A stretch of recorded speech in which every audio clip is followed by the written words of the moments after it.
Torah in Parsha Shemini gives us a list, or actually gives us categories of kosher animals. So when it comes to animals, it has to be chewits, cud, and split hooves. And then regarding fish, the Torah tells us fins and scales.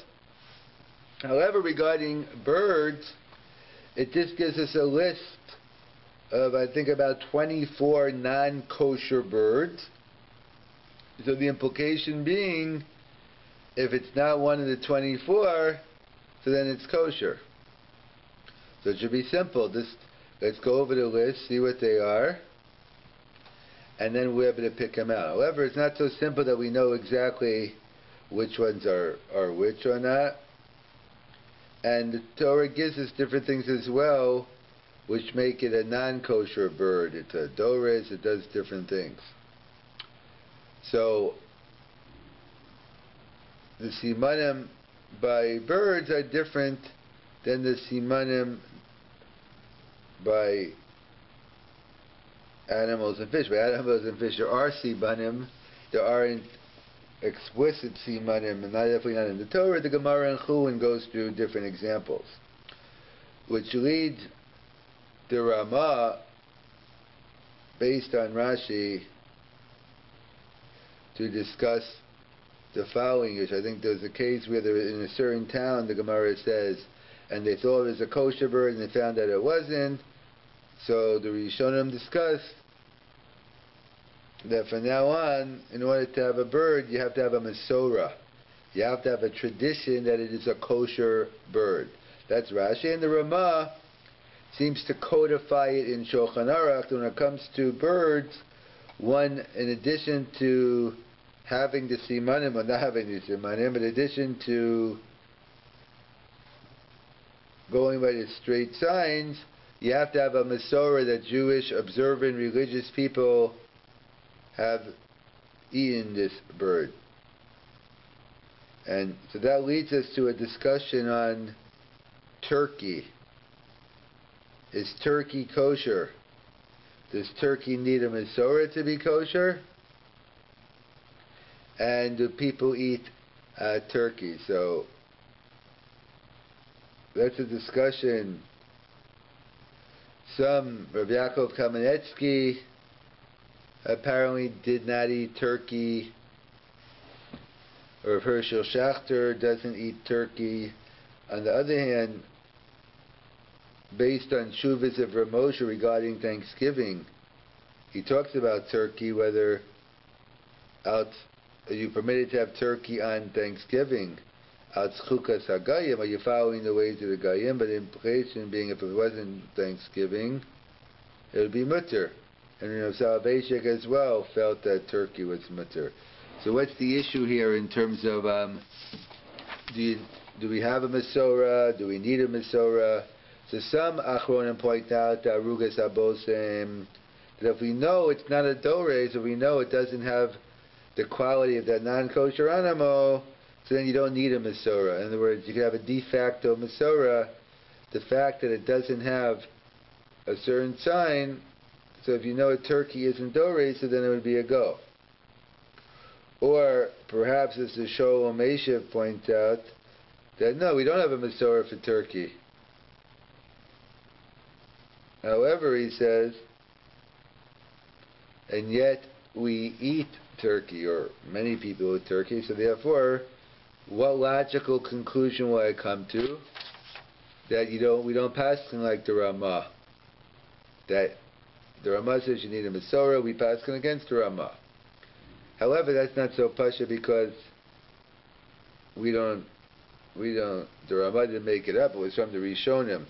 But in fact, that seems to be a discussion in the Machaba Ramah. The Machaba doesn't bring down the issue of Masorah.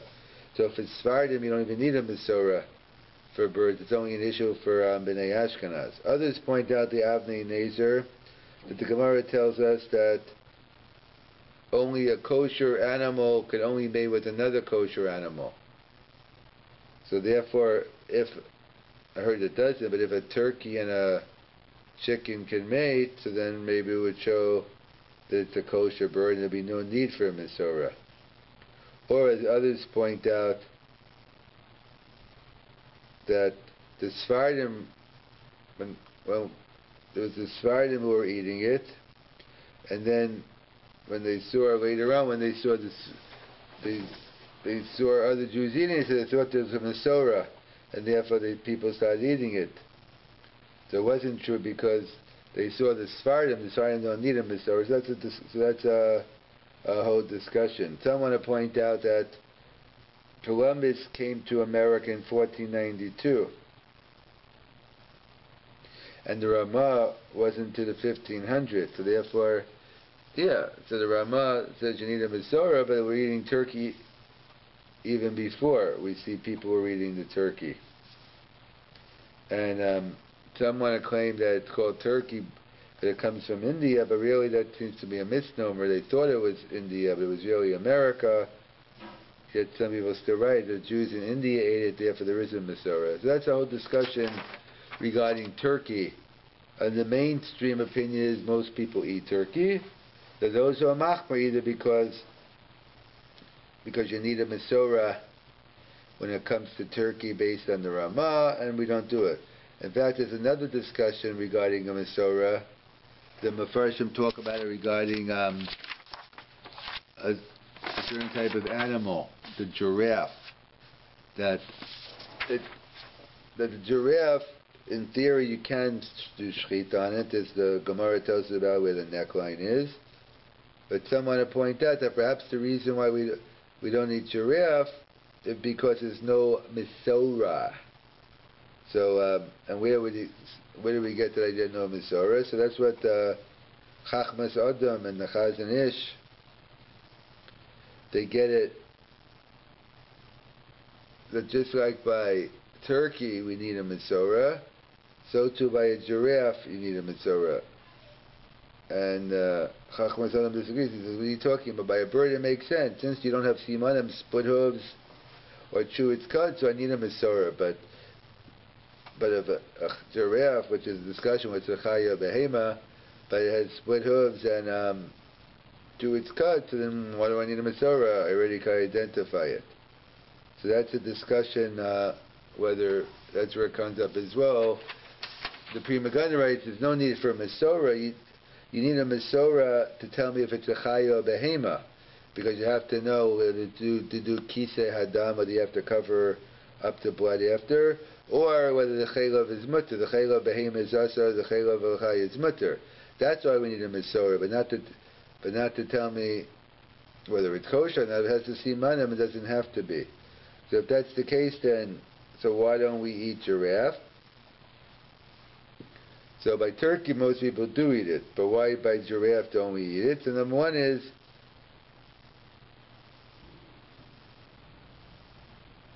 people claim that giraffe doesn't really taste too good, which is also the reason why I don't eat turkey, not because of Mesorah. I don't eat turkey because I don't like turkey. So some claim that giraffe, it doesn't taste so good, it's not worth its while, because it's very difficult. The giraffe, the Gemara Chazal tell us that if a giraffe kicks, it can even kill a lion with one kick. So obviously, you're going to be risking your life to restrain the animal. It's very expensive, apparently. It's over $30,000 or more for a giraffe, so it's very expensive. And in Texas, it's legal. But out of Texas, it's illegal, so there are a lot of pragmatic parameters. But in terms of the shchita, it's okay. There's just a machlokas achronim later on whether you actually need a Mesorah or not on giraffe. I guess it would be hard to get a Mesorah on giraffe since no one's actually eating it. But that's a discussion regarding the simanim, and specifically turkey and giraffe, whether they require a Mesorah or not. At the end of the parsha, the Torah says, "L'havda ben hatame l'hatar." So the Torah talks about havdalah, a separation between holy and not holy, and based on this pasuk, some Rishonim learn this is the source of the mitzvah of havdalah. In fact, I saw in the Hasidic Sfarim, I think I saw some drasha that talks about, I think the Gemara says one who makes Havdalah, and talks about Kiddush Havdalah, properly you get Banim Zecharim, and then like the connection, Isha Kitzazriya V'Yolda Zacha, they connect like the end of Parashas Shemini to the beginning of Parashas Tazriya. Either way, so some Rishonim say, based on this pasuk, it's a mitzvah in Torah to make Havdalah every Motzai Shabbos. And other Rishonim, i.e. the Rambam, also agree it's the Raisa, but from a totally different pasuk. Rambam learns, based on the pasuk in the Aseres HaDibros, Zocher Shama Shabbos L'Kadsho, that the Gemara says, or the Rambam writes, just like there's a mitzvah to Makari Shabbos B'chnisaso, so too B'yitziaso. So the Rambam learned its bookends. We have to give special praise to Shabbos in its entrance and in its exit. And therefore the Rambam holds both, not only everyone agrees Kiddush is Daraisa, that's the Beferish Gemara, but even Havdalah. So you have some Rishonim, like the Rambam, who says the source of Havdalah is Zocher Shama Shabbos L'Kadsho. And other Rishonim quote this pasuk in Parashas Shemini, V'havdil ben atami l'atar, to be mavdil ben kodesh l'chol. It's the mitzvah of Havdalah in general, that we have to be mavdil, we have to be able to discern kedusha. And other Rishonim say that no, Havdalah is not the rice at all. So where's the pasuk? There is no pasuk. Havdalah is not the raisa, and therefore they hold Havdalah as D'Rabbanan. So you have three shitas. You have either you have a machokas whether Havdalah is the raisa D'Rabbanan, and within the raisa you have a machokas the Rambam and other Rishonim. So even within the Rishonim who hold it's the raisa, you have a major nafkamina. The major nafkamina, whether you learn out the source of Zachar Yom HaShabbos L'Kadsho, or whether you're going to Lahavdil ben Atami Latar, are women Chayiv and Havdalah min HaTorah, or they Chayiv and Havdalah at all. So the Gemara tells us, even though Kiddush is Daraisa, so how do we know? The Gemara has a Kiddush in Brachas Tavchaf that Nashim Chayavos Bekiddush Zvar Torah, I mitzvah aseh shazman grama. So Gemara gives the famous drasha called Sheyeshnu b'shmira, Yeshnu b'zechira. So it's clear, there's no argument, women are chayiv in Kiddush min Torah. That's not a dispute. You know, how much of Kiddush is deraisa, that's a dispute, but whatever the Kiddush deraisa is, women are clearly chayiv. And that's why you have the whole Dagul Merabava's kasha about how could a man go home and make Kiddush for his wife or mother if she didn't daven and he did. But, so it's clear that Kiddush is deraisa. The Shaila is Havdalah. So there's no Gemara that says women are chayiv in Havdalah. But the Rambam, which he doesn't, the Rambam who holds the source of Havdalah is the same source of Kiddush, so it's the same drasha. Yishum b'shmira, Yeshum b'zechira. Zechira refers to Havdalah as well. Hence the Rambam paskins, Noshim achayiv in Havdalah. Rambam paskins Havdalah is daraisa, and if it's the same source as Zachar, so women are chayiv in Havdalah min HaTorah. And according to the Rishonim who quoted from this week's parsha, Havdalah is a mitzvah aseh shazman grama. The whole drasha of Koshi Yeshua b'shmir is only by Kiddush, not by Havdalah. So even though they hold Havdalah as daraisa, nevertheless women are patur, definitely min HaTorah. And certainly according to the Shitas, what if you hold Havdalah itself is D'Rabbanan, then a woman, so Pashas it's a mitzvah aseh shazman grama, which is totally in another machokas Rishonim, Rashi and Tosas in the also Brachas Tavchaf, that the Gemara is clear that in a mitzvah min HaTorah, a mitzvah aseh min HaTorah, which is man grama, women are patur. That's many Gemara. All the examples of the Gemara seem to be paturis from Zman Grama Daraisa. So there's a Machokas Rishonim. What about a Zman Grama Darabanan? What about this? You know, like in fact, like we learned, like we just celebrated Purim. Rabbi Yeshua ben Levi says, "Nashim chayavos b'mikra Megillah, she'af hein hayu ba'osanei." We have it 3 times by Mikra Megillah, by Ner Chanukah, and by Dalit Kosas. So what is Chiddush here? Nashim Chayava Sha'af Hein Hayu, because why they're all Zman, and let's assume Megillah is D'Rabbanan, we won't get into the Divrei Kabbalah, Divrei Torah issue. So if your whole woman Achayev in Zman Gram is D'Rabbanan, so what's Rabbi Yeshua ben Levi's Chiddush? However, then it must be that normally the putter, and they need Afin Hayu Ba'osa Nes to Mechayev them. So that's a general issue. So we assume generally, even on a D'Rabbanan Ke'ein Doraisa Tikun, and therefore, just like the putter from Zman Grama, which are Min Torah, they're also putter on Zman Grama, which are D'Rabbanan. So you have, so according to the Rambam, Nasha Machayev Min Torah. According to those who show it's the Raisa based on the pasuk at the end of Shemini, or those who hold it's D'Rabbanan, they would hold Nasha Pater, and that's why you have the famous. So it's a Machokas Rishonim whether women are Chayev in Havdalah Min Torah. That's why you have the famous Ramah. The Ramah writes that women should not make their own Havdalah, but they should hear Havdalah from Anashim, from men. The question is why? In general, we have a Machokas in the Gemara actually, whether women are allowed to volunteer mitzvah sasesha as man grama. They're definitely putter, but they're allowed to volunteer. So Rabbi Yehuda's shita, I think in the end of Rosh Hashanah, is it's usher. It's usher for a woman to volunteer a mitzvah sasesha as man grama. Why? It's Baal Tosif.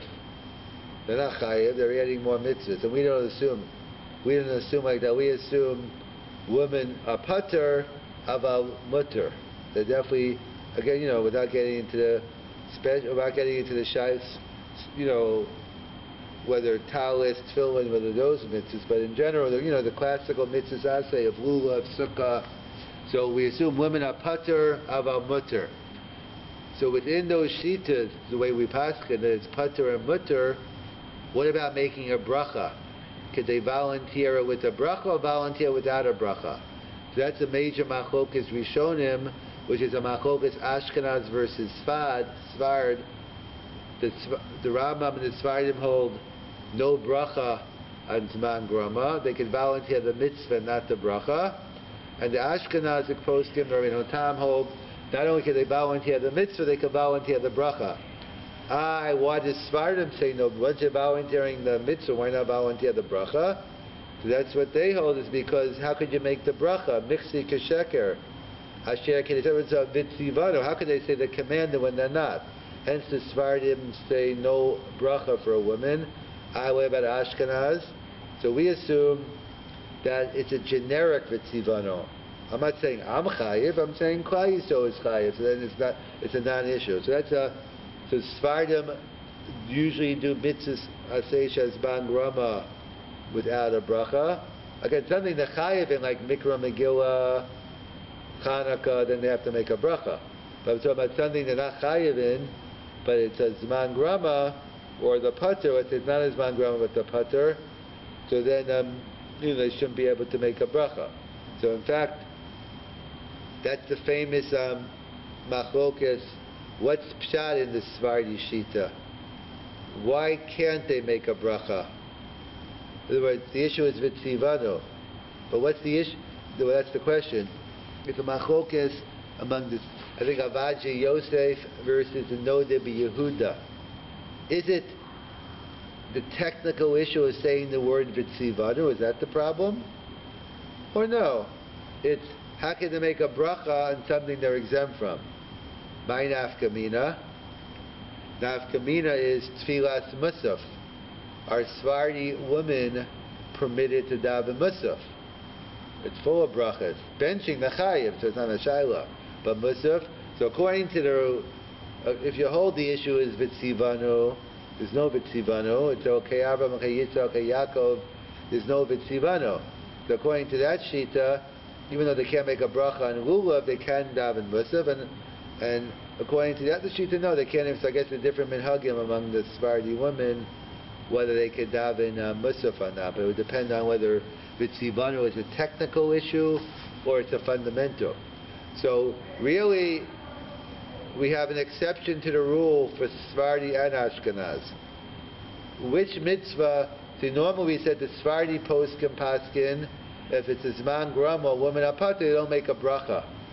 What's an exception to the rule that even though they're pater from something, they still the chayiv to make the bracha? What's an exception on the Sephardi side? What bracha do women make even though they're not chayiv in it? We do it every morning. Birkas HaTorah. The Mechaba Paskins, Noshim Chayavos, but what do you mean? It's a Zman Grama. It's not a Zman Grama, but the Pater. So how can they make a bracha? So they give different answers. That maybe the bracha is on the part that they have the Chayiv to keep Shabbos, and so on that part they're making a bracha on, or maybe it's a Birkas Shevach Volda, as the Ramban writes, and therefore the part of Chayiv. So different. The Gra seems to learn that that they can, not that they have to. That it's so either way, so that's the exception to the shita of the Machaber. Even though the Machaber says no bracha on things that women are exempt from, nevertheless on Birkas HaTorah for different reasons the chayiv. And the exception to the rule, the Ramah usually says not only can you do the mitzvah, you also can make the bracha. Therefore, that's our kasha. So why, when it comes to Havdalah, does the Ramah write no bracha for women? Right? So what? So obviously according to the Rambam Yechayev. But I'm saying even if you assume the pater, but so what? The pater of a mutter. It's not. We don't pass about Tosaf. So what's bothering the Ramah by Havdalah that he says no bracha? It's a very difficult Ramah, and therefore it's a major machlokas, the Shach and the Taz, on what's bothering the Ramah.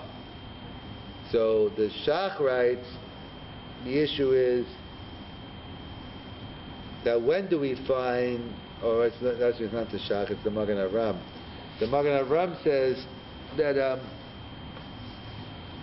when do we find in the Gemara a woman making brachas on Zman Grama, by Sukkah, by Lulav? Those are all mitzvahs, I say, Zman Grama, sheyesh bo maisa. It's always the case where there's a maisa in that, so you're doing a maisa, so then we say, okay, you could also volunteer the bracha. But by Havdalah, b'yisodo, Havdalah is only a bracha. It's only words. In other words, Bari Priyagafen, the other things, those aren't really, Bari Priyagafen is that the drinking's incidental. The Besamim, the age, is not really part of Havdalah per se. You say, Amavdil ben Kodesh L'chol, that's Havdalah. So therefore, the Magen Avraham writes, apparently, the Ramah Shita is that you only volunteer a bracha on a Zman Grama sheyesh bo maisa. But a Zman Grama is where there is no maisa, or it's just a dibor, so then you wouldn't make a bracha. It's still, you have to come up with the svara why should you? But I guess there's more.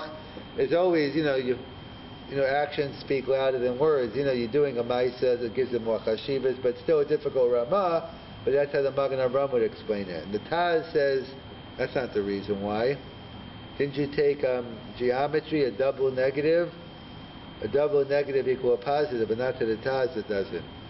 The Taz writes it's a double negative. When do we find that that women make a bracha on Zman Grama? If it's a deraisa, all the examples are lulav, sukkah, etc. But number one, the Taz holds that Havdalah is only D'Rabbanan, and secondly, it's a Zman Grama, so it's a tarte l'reusa. The Taz sheet is if it is Zman Grama D'Rabbanan, Nashim do not make brachas.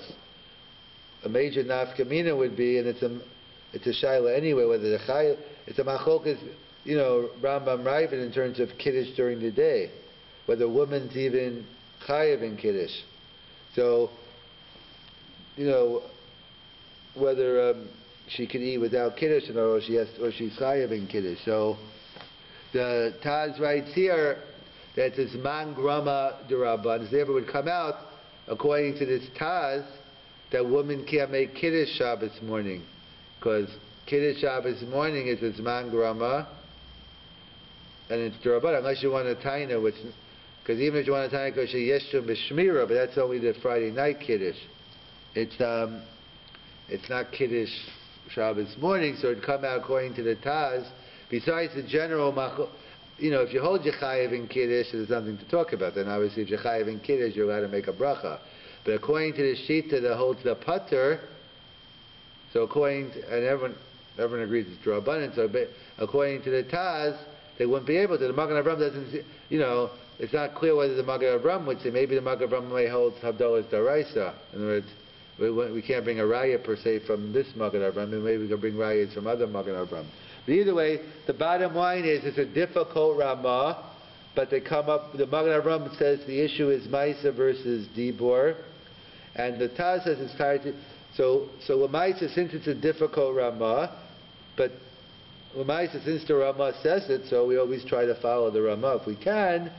So therefore, the practice is that women should not make their own Havdalah, they share Havdalah from a man. And that's why if that's why you should be careful if they're making Havdalah in shul, and you plan on going home and making Havdalah for your wife, mother, or sister, or whatever. So you should be careful not to be yotei the mitzvah, because then you run into then the child is, can you make another Havdalah because you already yotei Havdalah. I call you so Revim Zelazeh, but that's only a mitzvah that she's chayav on. That's the Rabbi Kiva Eger. So therefore, it's not. So therefore, it's a problem. So therefore, Lamaisa, in cases of Shas Hadchak, push comes to shove, the poskim say she can make her own Havdalah with a bracha. The discussion, if she makes all the brachas, some of the brachas, but the consensus seems to be that push comes to shove, because the bottom line, the Rama holds the chayev. So I remember I had a shaila. I was at I think it was one of my bar mitzvah. So number one, it wasn't a shaila for me, because I heard how it was one of those bar mitzvahs where they had like a Havdalah ceremony here, like we do here. The only difference is he doesn't use a microphone. So I heard Havdalah in shul anyway. Shul, it was in the shul, but I heard Havdalah everybody after Ma'ariv. But what they did is they made Havdalah over a microphone. So the shayla was like this. The husband heard the Havdalah over the microphone, and then his wife wasn't there, so his wife needed someone to make Havdalah. So the shayla is, can he make Havdalah for his wife? So obviously it depends on where you hold Havdalah over a microphone. So that's a shayla. So number one, so it could be that, and then again, I'm not sure if he might have been up front, so maybe he actually heard the act. So the issue is, he's a suffix, so, if he heard Havdalah, so then if he's Yotzei Havdalah, he can't do it again. If he's not Yotzei, so it's a suffix. So therefore, the bottom line should have been then, push comes to shove, she'd have to make her own Havdalah, which she didn't want to do. So it worked out anyway. We went into the shul Beit HaMedrash. We found someone who, I guess his father never made no tam, so they were still, davening Ma'ariv, but so this person who didn't make Havdalah yet made Havdalah for a couple of people. Why? Is because that was the shiloh, whether he can make Havdalah, because, depending if you hold it to nothing, so then it's okay. So that's Lamaisa. So it comes out, Machlokas Rishonim, whether Havdalah is Deraisa D'Rabbanan, but that's not the issue for Nashim. Even if you hold it's Deraisa, Nashim can be Pater. It all depends. It's based on the Havdalah, but on Tamei Latar, or based on Zachar. Because the Daf Kavita, because everyone agrees women are chayiv in Kiddush, but there's no Gabar by Havdalah, so the Rambam holds it's the same source. He holds women are chayiv in Havdalah as well, Minat Torah. And other Rishonim say not. And then we discussed difficult Ramah. Why not be motzei nashim. So what the pater? They always volunteer. So that was the Magen Avraham and the Taz, was a Diba versus Mais or Tarti Drabanan. So either way, it's a difficult Ramah, and therefore, bottom line, the poskim say, if there's no other option, so then she can make her own Havdalah. Torah in Parasha Shemini goes through many of the laws of kashrus. It tells us an animal that chews its cud and has split hooves is kosher. The signs by fish are fins and scales, and they tell us the 24 list of 24 non-kosher birds. So it's an interesting discussion regarding the status of a giraffe. Is a giraffe kosher? And if it is, how come we don't find too many people eating giraffe? I haven't really seen giraffe in a kosher butcher.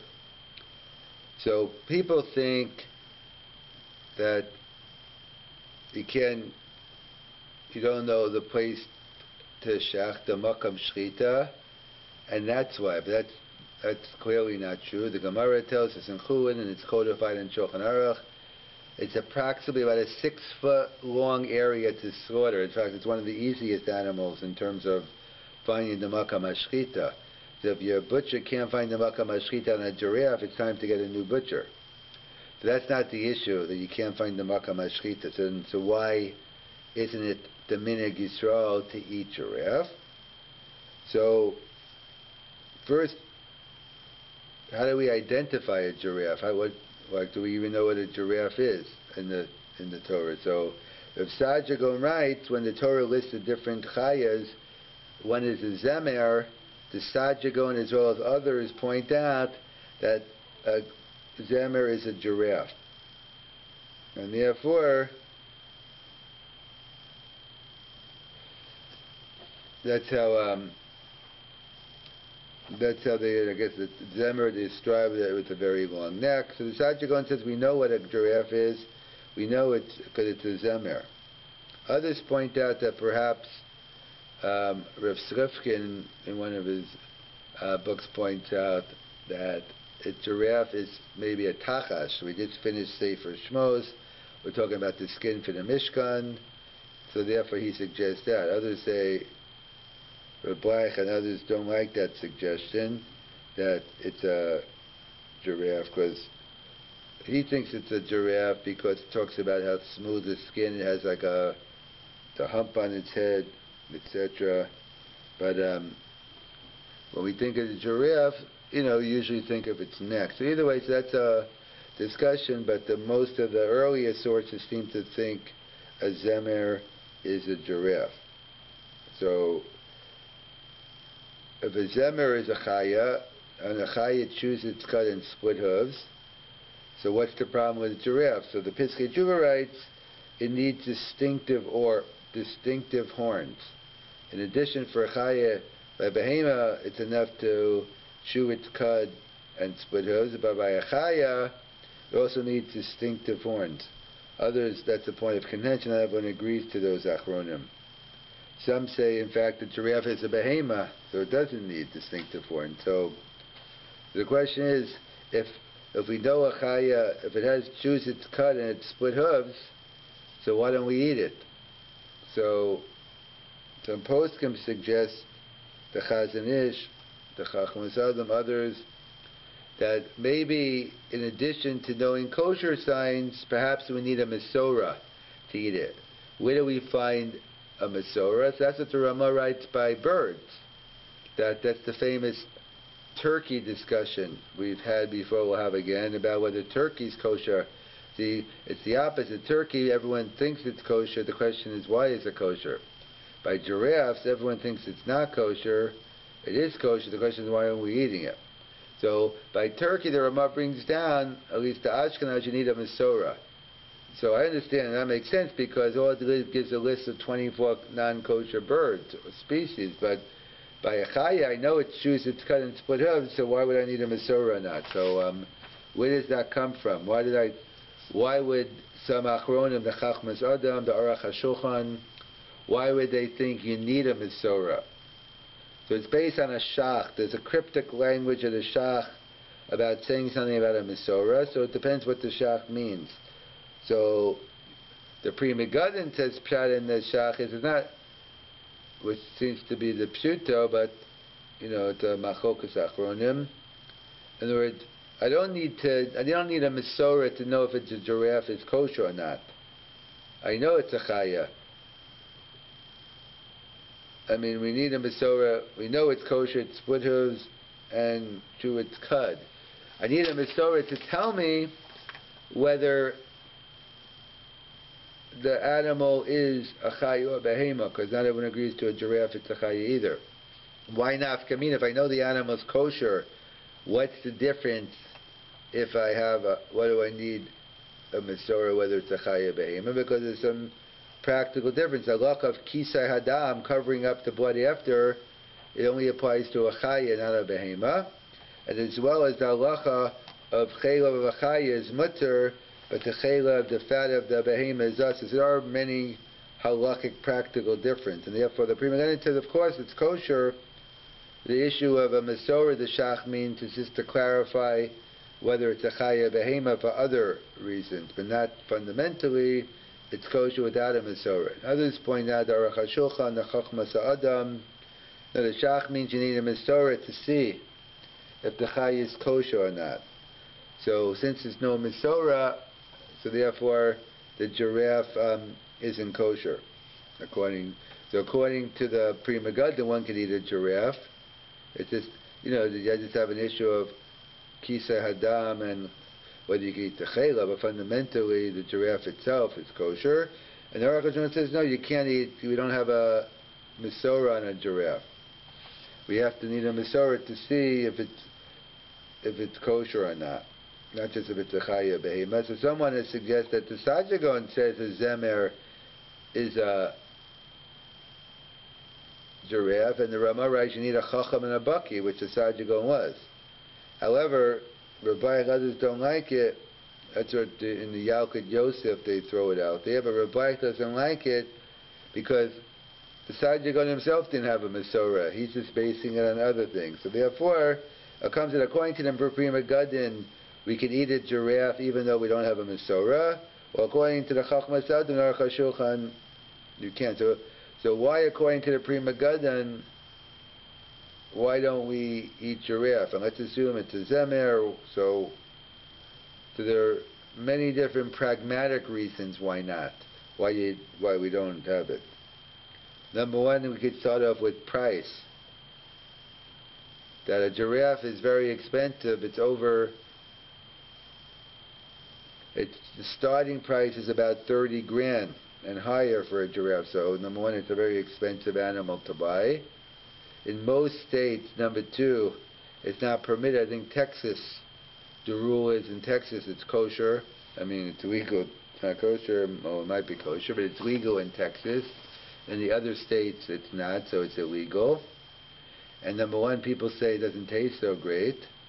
And Rav Sifkin brings down that a giraffe is so strong that one kick can kill a lion. So practically speaking, it's a very dangerous thing to do. It's very expensive and it's not so good. And you can get put in jail for it, at least get fined. So therefore, it could be that even if you assume like the Pri Megadim that it's kosher and you know how to slaughter and everything else, practically speaking, it's not worth the effort, and hence I don't know anyone that eats giraffe. The Torah in Parashat Shemini discusses the kosher animals. So it gives different signs for kosher animals. The animals that have chew its cud and have split hooves, they're kosher. Fins and scales. If you have an animal that has fins and scales, if you have a bird that has fins and scales, so that's kosher. And then it lists the birds. The 24 birds that are in kosher, the rest are. So that's the list over there in Parashat Shemini. There's an interesting discussion in the poskim about where does the giraffe fit in? Is a giraffe a kosher animal or not? So The giraffe is definitely a kosher animal. It chews its cud. It has split hooves. In fact, the Gemara in Chulin and Daf Chav Zayin tells us it has a long makam hashchita. If someone's a shochet, so it's a whole. It's not that you can't do shchita. In fact, you have a long way on the throat. Do we have any identification in the Chumash about a giraffe? So Rav Sajagon and many others point out when it talks about the zemer, it's referring to a giraffe. Giraffe is a zemer. And they talk about a long-necked animal, which is usually the criteria for a giraffe. Others point out that maybe it's the tachas because of its skin in that, it has a horn in the middle, but Rabbi Black doesn't like it, he rejects it. So they point out that it's probably, according to Sajid and others, the zemer. So what are some issues with the giraffe then? So the Piskei Tshuva quotes from Achronim that maybe besides having split hooves and chew its cud, it needs distinctive horns for it to be kosher. Others say there's no need for those distinctive horns. Another potential reason, the question is whether a chaya needs a mesorah or not. Does it need a Jewish tradition? In other words, we said by the Ramah writes by birds that you need a mesorah. So it makes sense by birds to have a mesorah because you don't have any kosher signs. I got split hooves, fins, and scales. So therefore the Ramah writes that one needs, that's the whole issue by turkey. However, by a giraffe, somebody, what do you need a mesorah for? You already have kosher signs. So that's the whole discussion. It goes back why the Shach writes you need a mesorah. When he talks about a chaya, the question is what does he mean? So the Pri Megadim writes, this means you need a mesorah to tell me, not if it's kosher, we know it's kosher. It has split hooves and it chews its cud. We only want to know whether it's a chaya or behema. Who cares? My nafkamina if it's a chaya or behema. The nafkamina being is whether the chelav of the animal is mutter, the chelav of a behema is asur, the chelav of a chaya is mutter, and also whether you need kisa adam. You only need kisa adam on a chaya, not a behema, on covering the blood. And others say no, the shach means that literally you need a mesorah. The chaya isn't kosher unless we have a mesorah. So some point out, even if you want to be machmir, or I should say, even if you want to follow the sheet of the Aruch HaShulchan, that you need a mesorah, maybe someone would suggest that Avadia Yosef brings it down, the Yalkut Yosef they quote him, or they bring down others, that maybe the factor of Sajagon identified the zemer as a giraffe, so maybe that is a mesorah, but that's really difficult because he didn't have a mesorah, he was just writing it in terms of identification. So the Lamaisa, assuming we go with the Pri Megadim, that there's no need for a mesorah, and let's say you don't need a distinctive horns,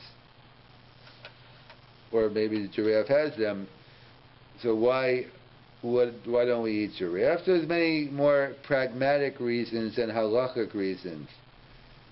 Number one is, apparently it's very expensive to buy giraffe. It's going to cost north of 30 grand, and then that's the starting price, so it's too expensive. Two, it doesn't taste so good according to those who've had it.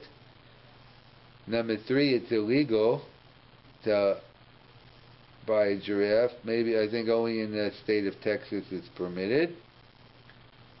And four, it's a big sakana. Giraffe's a very strong animal. I think Sifkin brings down in one of his books that with a little kick of the giraffe could kill a lion. So, for very practical reasons, you don't want to put your life in danger.